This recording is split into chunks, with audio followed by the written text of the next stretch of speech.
E aí, juventude, tudo bem? Bem, vamos continuar aqui com a discussão sobre campo elétrico. Vamos para a parte 2 da discussão, para voltarmos aí no conceito de campo. Tá? Uma discussão muito interessante é uma discussão dada para aquilo que nós chamamos de campo gravitacional. Vou colocar aqui campo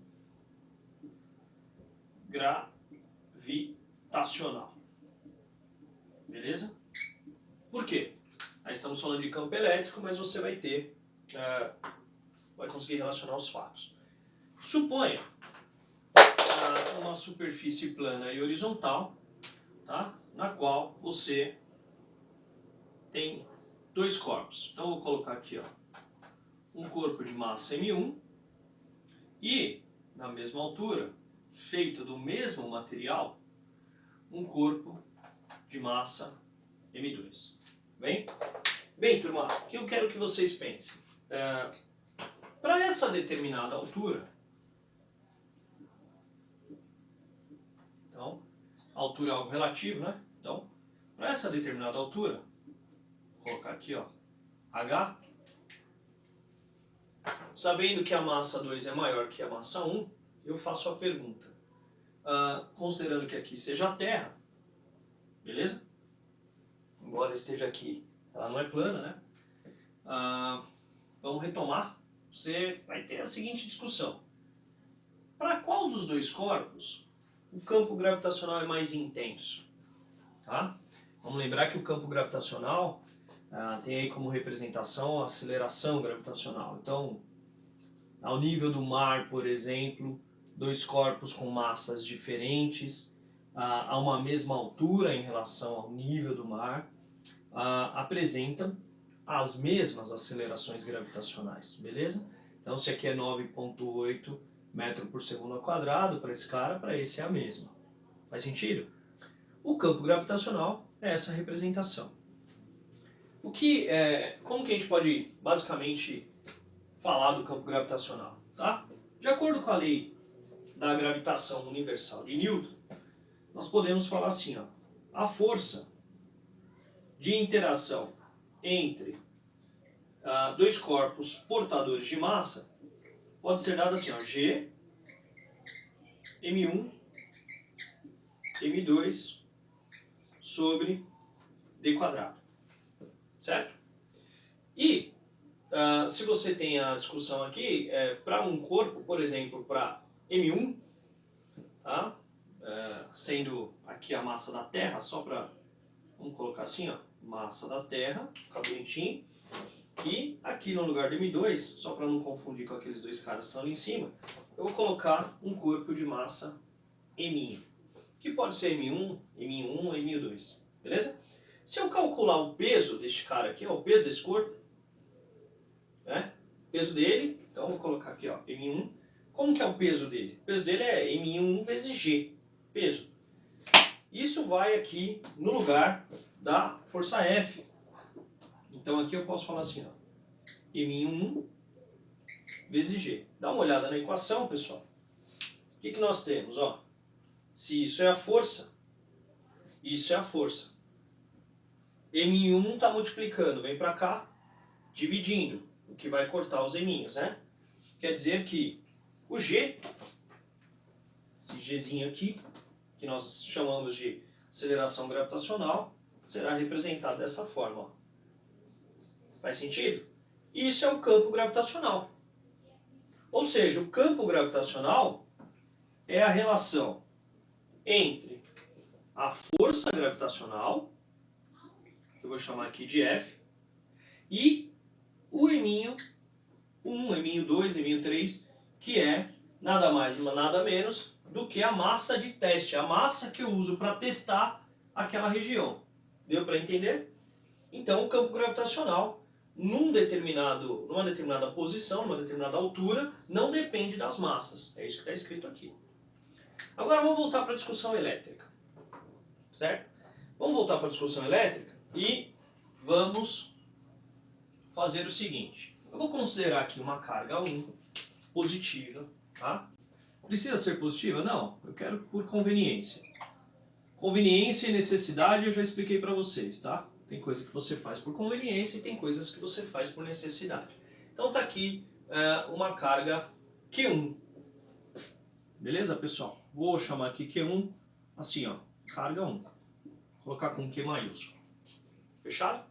E vamos lembrar que as linhas de campo elétrico das cargas positivas, elas saem, né? A direção aqui é de afastamento do portador da carga. Então, tá aqui, ó. Então, só para fechar.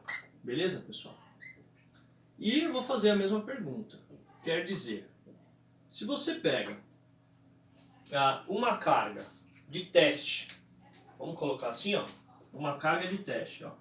Carga de teste. Então, vou colocar assim, ó, carga teste. Beleza? Carga teste. E vou representar a carga teste como Q0. Fechou? Lembra, se você tem só uma carga, você acaba fazendo o estudo para o campo elétrico. Mas se você tem duas cargas num determinado espaço, você vai ter uma interação. Se eu pegar essa carga teste e colocar aqui, ó, nesta distância, por exemplo aqui, ó, então eu tenho aqui o campo elétrico gerado por Q1, então campo 1. Fechou? Mas se você colocar a carga teste aqui, e vamos supor que para o nosso exemplo, a carga teste seja positiva, por conveniência, não por necessidade, tá? Só para facilitar. Então, pela lei de Coulomb, o que nós temos entre as duas é uma força de repulsão. Cargas elétricas de mesmo sinal se repelem, certo? Essa força, ela é definida pela distância entre Q1 e Q2, que é essa aqui, ó. Beleza? Vou até marcar aqui na minha régua.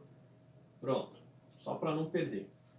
A pergunta que eu faço é, juventude, se eu coloco esta carga aqui, ó, na mesma distância, beleza? Deixa eu ver, acho que perdi aqui o... tá, então, tá, beleza, aqui, ó. Se eu colocar a carga de teste aqui, o módulo da força é a mesma. Quer dizer, a carga posicionada aqui ou aqui, os vetores são diferentes, mas o valor numérico dado pela lei de Coulomb, vamos lembrar da lei de Coulomb, ó, lei de Coulomb, K, módulo de Q1, módulo de Q2 sobre D quadrado. Como você tem essa distância, né, a distância é a mesma. Então a força aí vai ser a mesma.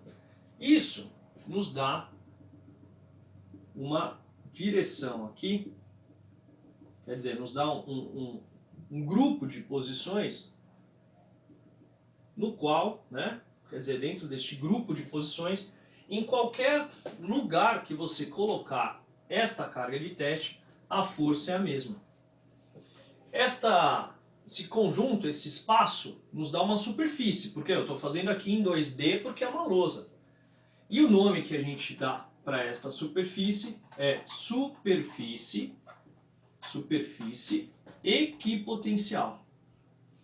Equipotencial. Vamos entender o significado da superfície equipotencial. Bom, e qual é a relação disso, tá, com aquilo que a gente chamou aqui para o campo gravitacional? Bom, jovens, a primeira coisa que eu quero que você perceba é, se a distância é a mesma para a mesma carga, a força é a mesma. Tá? Se você aumentar a quantidade de carga, você aumenta proporcionalmente a força para o mesmo lugar. Então, assim como no campo gravitacional, o campo elétrico é definido para o lugar que você estuda. Como? Ó, o campo elétrico, olha a definição, pessoal, gerado pela carga 1, nada mais é do que a força elétrica, vou colocar aqui, força elétrica, colocando em módulo, tá, turma? A canetinha tá meio, ela tá com a ponta meio grossa, mas fica assim, ó. A força elétrica, beleza? Dividida pela carga de teste. Então, na prática, o módulo do campo elétrico, o valor do campo elétrico, é dado pela força aplicada por quantidade de carga. Aí você fala, poxa, mas professor, se aumentar a quantidade de carga, se você aumentar a quantidade de carga, você aumenta proporcionalmente a força.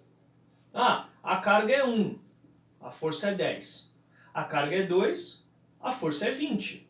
A carga é 3, a força é 30 e assim por diante. De modo que a razão entre a força e a carga é sempre a mesma. Se a razão entre a força e a carga é sempre a mesma, essa é a relação com o campo gravitacional. A relação entre a força e a massa é sempre a mesma para a mesma região. Quer dizer, para o mesmo nível, para a mesma altura, para a mesma distância. Então, da distância da carga ao lugar que você quer estudar, vai gerar uma superfície chamada superfície equipotencial, que vai ter o mesmo potencial elétrico, nós vamos discutir lá na frente, e o valor numérico disso é a relação entre a força aplicada numa carga de teste. Então, quanto maior a carga, maior a força, mas a razão é constante para aquela distância. Fechou? Então tá aí, definição de campo elétrico. Bom, se você aplica a lei de Coulomb, então deixa eu só fechar isso aqui. Se você aplica a lei de Coulomb aqui na força elétrica, isso fica um pouquinho melhor definido. Primeiro, vamos à unidade de medida. Qual é a unidade de medida de força? Newton. Qual a unidade de medida de carga? Coulomb. Então a unidade de medida de campo elétrico é o Newton por Coulomb. Esta é a unidade de medida. Conta mais. Conto sim. Então, e se eu pegar esta relação, vou fazer aqui, e aplicar a lei de Coulomb. Então, o campo elétrico gerado pela carga 1 naquele lugar será a força elétrica, que é dada por, vamos lá, K, Q1, que é esse cara aqui, ó, módulo de Q1, Q2, que é a carga de teste, a interação entre elas, sobre D quadrado, sendo D a distância entre eles. Tudo isso dividido por Q0. Então, juventude, agora o que eu faço? Uma divisão de fração. Você mantém a primeira e multiplica pelo inverso da segunda. Então fica assim, ó, K, módulo de Q1, módulo de Q2, D quadrado. Fechou? E aqui, minha gente, nós temos o inverso, né? O inverso. Então tá Q0 sobre 1, fica 1 sobre Q0. Turma, dá uma olhada ali na equação. Tá? Olha o que nós temos. Nós podemos cortar o Q0 aqui, ó. Podemos cortar o Q0. Então, o campo elétrico tem módulo, né, que pode ser dado assim, ó. Quer dizer, se você não tem a carga de teste, você não precisa depender da carga de teste. Eu posso falar que o módulo do campo elétrico gerado pela carga 1 em determinado lugar é dado por K, que é a constante eletrostática, módulo da carga, Q1, sobre D quadrado. Tá aí, pessoal. Então, deixa eu tirar esse cara daqui, para não atrapalhar a nossa percepção. Então, o campo elétrico pode ser dado pela relação entre a força, né, o seu módulo, e a carga de teste, ou o campo elétrico pode ser dado em função da própria carga, K, Q1 sobre D quadrado. Sendo que a carga é geradora do campo e D a distância em relação à própria carga para o ponto que você quer estudar. Bom, turma, então esta é a nossa segunda parte aí sobre campo elétrico. Grande abraço, até a próxima aula. Tchau, tchau.